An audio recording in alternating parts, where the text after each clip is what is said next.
નમસ્કાર દર્શક મિત્રો, હું છું રૂપલ વણિચિયા. સંપૂર્ણ ન્યૂઝમાં આપનું સ્વાગત છે.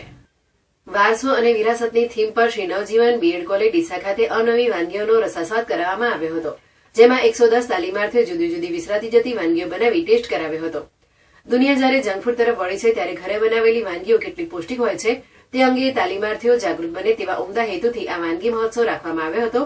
લુપ્ત થતી વાનગીઓમાં ચોખાનું ખીચું, સરગવાનું શાક, સેવ દાળ, દર કોબટિયાનું શાક, ઘઉંના લોટના પુડલા, ઢોકળી, ચાવરું અને મદારિયાનો સમાવેશ થાય છે.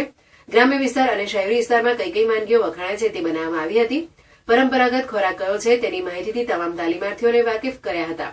આ અંગે આચાર્ય ડોક્ટર સોનલબેન પ્રજાપતિ, વિદ્યાર્થીની કોમલ રાણા અને વિદ્યાર્થી વિજય જોશીએ જણાવ્યું હતું કે સામાજિક સમરસતાનો વિકાસ થાય તેમજ સામૂહિક ભાવના કેળવાય તેવા ઉમદા હેતુથી કોલેજ ખાતે વાનગી સ્પર્ધાનું આયોજન કરવામાં આવ્યું હતું, જેમાં જુદા જુદા સ્વાદની અનેક વાનગીઓ બનાવવામાં આવી હતી.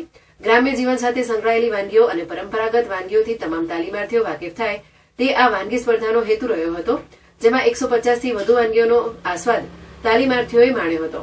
આ કાર્યક્રમમાં કોલેજના ટ્રસ્ટી બાબુભાઈ પટેલ, અધ્યાપક doctor Amitkumar Solanki, Jayeshbhai Thakkar, doctor Niravbhai Parmar, Rameshbhai Patel, Ashaben Chaudhary, librarian Maheshbhai Chaudhary, clerk Anilbhai Patel, Ashokbhai Patel વગેરે ઉપસ્થિત રહ્યા હતા.